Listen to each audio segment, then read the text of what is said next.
you guys, welcome back to Mayfield Ranch. So this is part 2 of our video. So you watched us do the clean out of the garden. Weeds were ridiculous.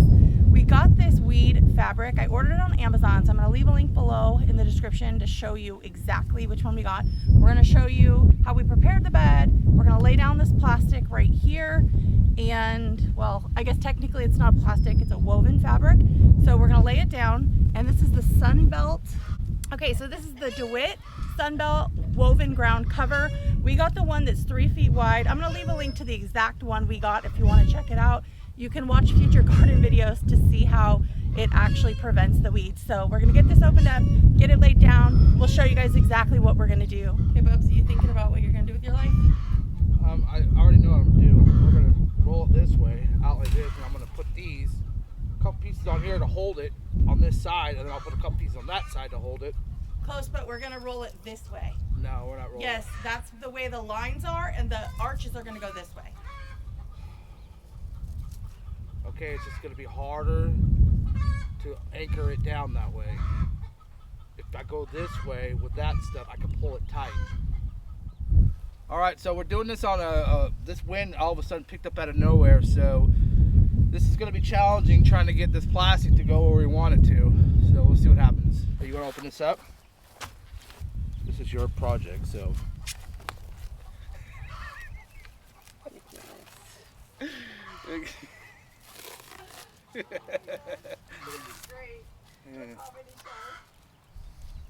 You bring a knife? No. What kind of farmer don't have a knife? Oh, I do. I got a hatchet right there, or a machete. Will that work? Something. So the first challenge is just getting into this stuff. This wrapping is like pretty serious. So make sure you guys have like, I don't know, a razor blade, something.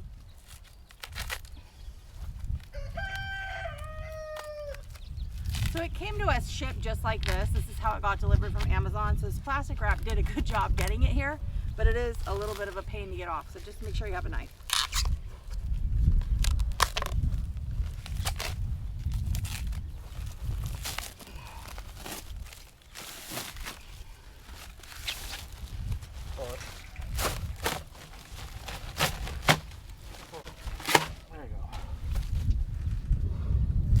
Okay, and in addition to the plastic wrap, I guess they're extra worried it's gonna come apart. So now there's this tape on it as well. Okay, final piece of tape here. Once we get this all off, maybe we'll go ahead and actually get started. So at first glance, this stuff is actually pretty thick. As you can see, it's a woven fabric. It's a lot thicker than the other stuff you guys just saw us pull out of our garden if you watched the last video. If not, I'll link it below. I'll leave a link right here actually. Check out the last video. You can see the stuff we pulled out, how bad the weeds were. So we're hoping this one does a lot better. It's super thick. It's got lines pre-marked on it every foot. So hopefully that'll also help us make our garden look better. We'll keep it straight. So what are you gonna do with this, babe? I'm gonna roll it out. All right, so I'm gonna lay this stuff out. I'm gonna roll it out.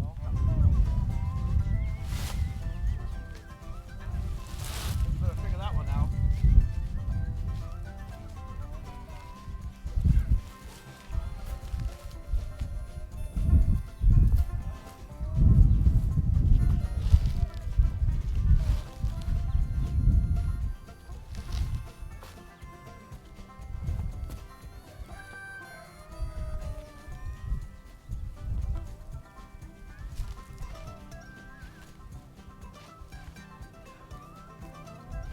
Trying to get all the wrinkles out. That's what we're trying to do.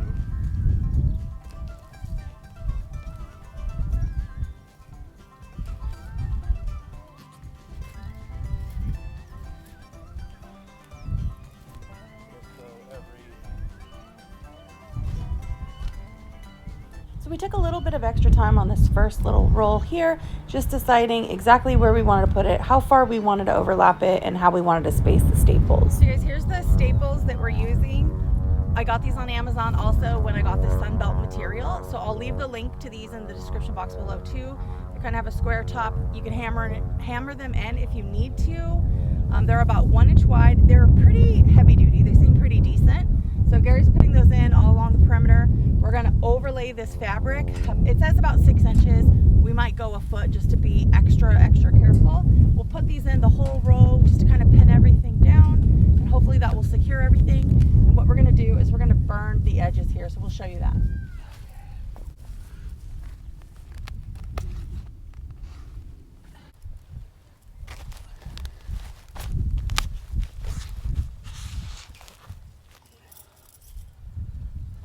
Maybe right there. I like we did there. Alright. So I think I need to put the one overlapping it first before I put the new.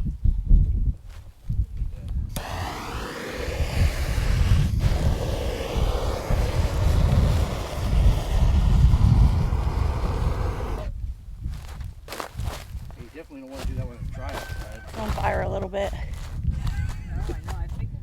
Now you definitely want to do that when your ground is dry. Otherwise you'll have the fire department out here. Be sure you have a hose and make sure your grass is not dry. And if it is dry, make sure it's trimmed back so you got a buffer from the tall grass.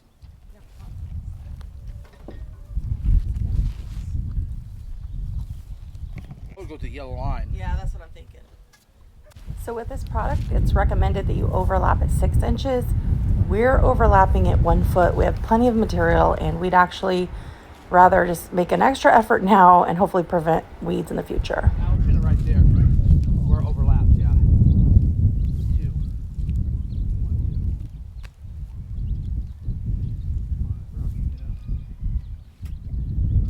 No, over, right there.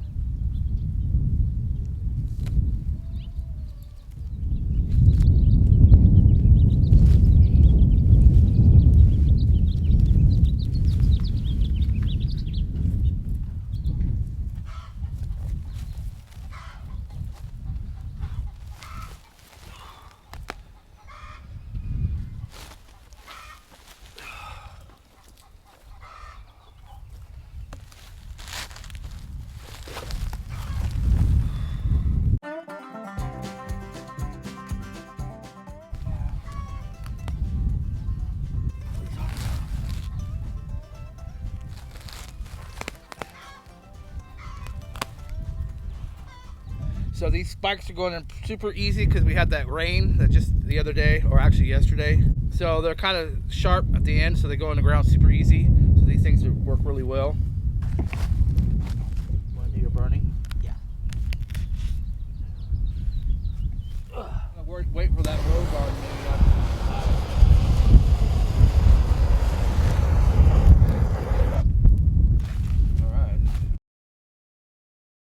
Just stomp out anything that catches fire. Or have a hose.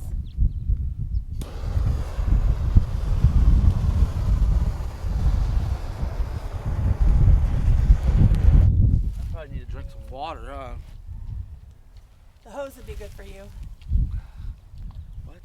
I think this is real thick. It should do good. It's a lot thicker than the stuff I usually use. Because I'm cheap.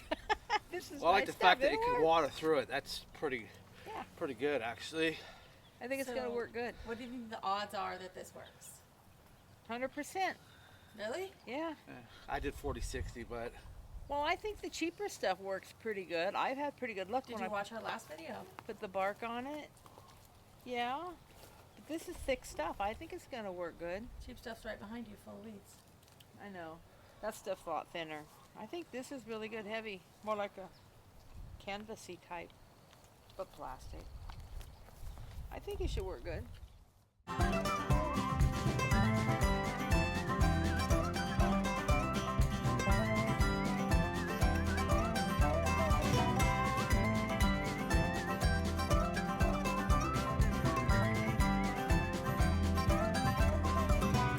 Landscape staples that we're using. So it's this brand here. I got them on Amazon. They work great. There's 200 of them in a box. So I would say order extra. I thought I ordered extra. So there's 200 in a box. I got 2 rolls of this fabric and 2 boxes of the staples. We're only going to end up using not even, we'll show you guys what's left over when we're done, but probably not even 1 full row. And we're going to use about 1 box of these staples. So I'd say just consider that, maybe get a little bit extra. And the only other thing is be careful when you're pulling them out of here because they're not all going one direction and the ends are very sharp. So just be a little bit careful about that if you don't have gloves on. So far though, it's going really good. So we're going to end up using 9 layers. I believe this planter is 20 by 20. So we'll use 9 sheets, 9 strips of 20 feet long. So we have probably enough for about 3 more rows of this stuff if we had a wider garden. So we have quite a bit left actually. And that's just of one roll. We bought 2 rolls. Yeah, we have 2 rolls. All right, so as soon as we got all the landscaping fabric laid down, we did take all the piping, the water pipe, drip line, and put that back on top.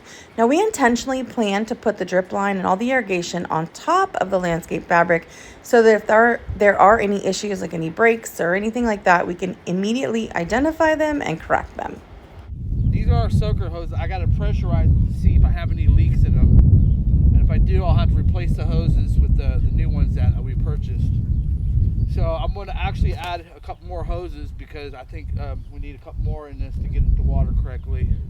So we're using this T-post here. We're just going to get a measurement. So all we're doing, because we don't have tape out here, is just holding the T-post up to that cattle panel, getting the estimate of how wide it is. We'll take it over and just drop that measurement T-post on the ground there, and we'll place our other T-post right where we want to set it, and that way it'll fit perfectly.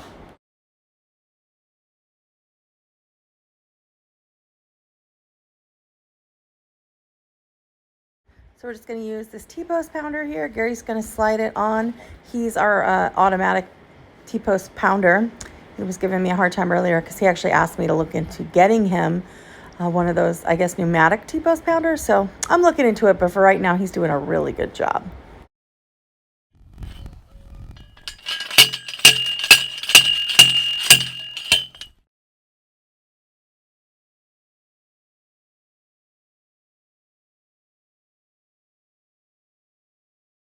So there's a few different ways to get these cattle panels in between the T-post, but the easiest way I found is just apply as much tension as you can. It does take 2 people, and then just put your arm through, grab the other one.